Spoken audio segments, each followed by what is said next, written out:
ओम श्री गणेशाय नम नमस्कार बंधुगण आपण मानकु आम यूट्यूब चैनल को स्वागत। बंधुगण आज भिडियो रे आमे जानिबा 6 तारिखर दिनटी आपणकर किपरि साब्यस्त हेबो कि ए दिन आपणक पई किपरि साब्यस्त हेबो ता सहित केउ केउ क्षेत्र रे आपणकु फायदा मिलिबो केउ सबु जिनिस रे आपणकु सावधानियता अवलंबन करिबा पई पड़िबो आपणकर लव लाइफ किपरि रहिबो कैरियर किपरि रहिबो बिजनेस आउ व्यापार किपरि रहिबो ता सहित स्वास्थ्यर महत्वपूर्ण इनफॉरमेशन आमे आपण मानकु कहबू आ वीडियो शेष रे आमे गोटे उपाय विषय मध्ये कहबू जहा द्वारा आपण आजिर दिन को आहुरी अधिक शुभ और मंगलदायक बनै पारिबे। आगो को वीडियो आरंभ करबा पूर्व आपण को हमर रिक्वेस्ट कि जदि आपण हम चैनल ले नुआ करी आछंती तो चैनल को सब्सक्राइब करंतु सांगरे नोटिफिकेशन बेल को मध्ये ऑन करंतु जहा द्वारा समय समय रे हमर नुआ नुआ वीडियो नोटिफिकेशन आपण को मिली जिवो। तो आसंतु जानिबा किपरि रहिबो आपणक पई 6 तारिखर दिन। जदि सबुठारु प्रथमे आमे आपण माननकु कहिबू कि कोन आजि आपणक पई पॉजिटिव रहिबा पई जाउछि। जदि आमे आपण माननकु आजि कहिबू तो फ्रेंड्स आजि अचानक ही धन लाभ प्राप्तिर आपणक पई अनेक ही जोग बनु अछि आ आपणकर सब प्रॉब्लम मध्ये दूर होई जिवो। आपण आपणकर कर्म उपरे भरोसा रखी कि निजर काम कार्य को भल दिग देबारे प्रयास करिवे जहा पई समय अनुसारे आपणकु भल सफलता प्राप्ति मध्ये हेबो। ता सहित जदि कहिबा उन्नति संबंधित कोनोसी शुभ समाचार मध्ये आज आपणकु प्राप्ति हेबो। आध्यात्मिक क्षेत्र रे जड़ित कोनोसी अनुभवी व्यक्तिर सानिध्य मध्ये आपणकु प्राप्त हेबो। विद्यार्थी निजर लक्ष्य प्रति एकाग्र चित्त मध्ये रहिबे तथा तार परिणाम मध्ये सेमानंकु उचित प्राप्ति हेबो।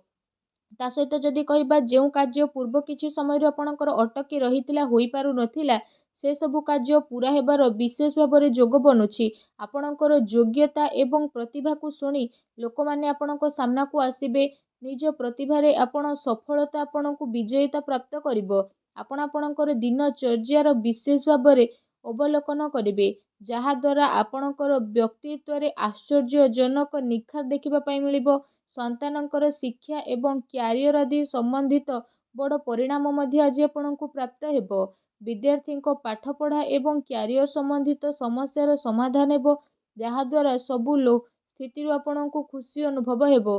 आपण निजर कौशल क्षमतार भरपूर व्यवहार मध्ये करि नेबे। बड़ वृद्धंकर आशीर्वाद पैतृक कृपा आपणक उपरे विशेष भाବରେ बनि रहिबो। स्वास्थ्य रे सुधारता आसीबा कारणरू आपण आपणक भितरे नुआ ऊर्जा को अनुभव करिवे आ आपण आत्मविश्वासर सहित निज कार्य प्रति ध्यान देबा स्टार्ट करि देबे। कोनोसी संपर्कित संबंधित कोनोसी शुभ समाचार मिलबा कारणरू मनरे प्रफुल्लता रहिबो। एहा सहित जदि कहिबा आपण समस्ते व्यवहार कुशल हेबे आ आपण बुद्धिमता एवं हुशियारी रे सबु कार्य को आपण पूरा मध्य करि नेबे जहा पई आपणकु काफी खुशीर अनुभव मध्य हेबो। फ्रेंड्स आसंतु जानिबा आज आपणक पई कोन नेगेटिव रहिबो। आज सामाजिक मान सम्मान प्राप्ति हेबार विशेष भाବରେ संभावना बनुछि सेथिपई कोनोसी कार्य को स्थिरता और गंभीरता पूर्वक आपण करंतु जहा द्वारा आपणकु सफलता और सम्मान निहाती भाବରେ प्राप्त हेबो। सबु संबंधक सह संबंध खराब हेबार संभावना मध्य बनुछि। धन संचय करिबार आपण प्रयास विफल मध्य होई पारे तेणु सावधान रुहतु। एहा सहित आर्थिक मामला रे सावधानता अवलंबन करिबार आवश्यकता रहिछि। भाईଙ୍କ सह संपत्ति रे बटवार संबंधित स्थिति मध्य आपणक पई बनु अछि। ता सहित आपसिक संबंध को आदौ भी बिगाड़िबा को दियंतु नाही। युवा वर्ग निजर कैरियर सहित कोनोसी प्रकारर समझौता आदौ करंतु नाही। एहा सहित ए दिन रे आपणक क्रोध आक्रोश उपरे काबू रखिबार आवश्यकता रहिछि। केतेक थर अति उत्साह बा तत्वरे बना जाइथिबा खेल आपणकर बिगिड़ी जाई पारे जेउथि पारिवारिक सुख शांति आपणकर प्रभावित हेबो। निजर लक्ष्य प्रति कड़ा नजर रखिबा आपणक पई अति आवश्यक रहिछि। एहा सहित अजणा एवं अपरिचित व्यक्तिଙ୍କ द्वारा व्यवहार आ लेणदेण रे सावधानता रखिबा आपणक पई बहुत भल रहिबो। आपण कोनोसी षडयंत्रर भी शिकार होई पारती सेथिपई भल एहा रहिबो कि आपण भूल लोकर संगति ठारू दूरी की रुहंतु। बड़ वृद्धंकर स्वास्थ्यर आपणको विशेष ध्यान रखिबार आवश्यकता रहिछि। एहा सहित व्यर्थ काररे धन खर्च हेबार विशेष भाବରେ जोग आपणक पई बनुछि। भूमि किंबा वाहन को नै कोनोसी बड़ करज मध्य आपणको नेबाकू पड़ी पारे सेथिपई निजर आर्थिक स्थिति को ध्यान रे रखिकी ଆପଣ କିଣାକିଣି ସମ୍ବନ୍ଧିତ ଯୋଜନା ବନାନ୍ତୁ। ଏହା ଆପଣଙ୍କ ପାଇଁ ବହୁତ ହି ଭଲ ରହିବ। ଆସନ୍ତୁ ଜାଣିବା ଏ ଦିନରେ ଆପଣଙ୍କର ଲଭ୍ ଲାଇଫ୍ କିପରି ରହିବ। ଦାମ୍ପତ୍ୟ ଜୀବନକୁ ନେଇ ସ୍ଥିତି ଆପଣଙ୍କର କାଫି ଭଲ ରହିବ। ତା ସହିତ ଜୀବନ ସାଥୀଙ୍କ ସହ ମଧୁର ସମ୍ବନ୍ଧ ହେବା ସହିତ ଆପଣଙ୍କୁ ତାଙ୍କର ସହଯୋଗ ମଧ୍ୟ ବିଶେଷ ଭାବରେ ପ୍ରାପ୍ତ ହେବ। ଘର ପରିବାରର ସୁଖ ସୁବିଧା ପ୍ରତି ମଧ୍ୟ ଆପଣଙ୍କର ପ୍ରାଥମିକତା ବିଶେଷ ଭାବରେ ବନିବ।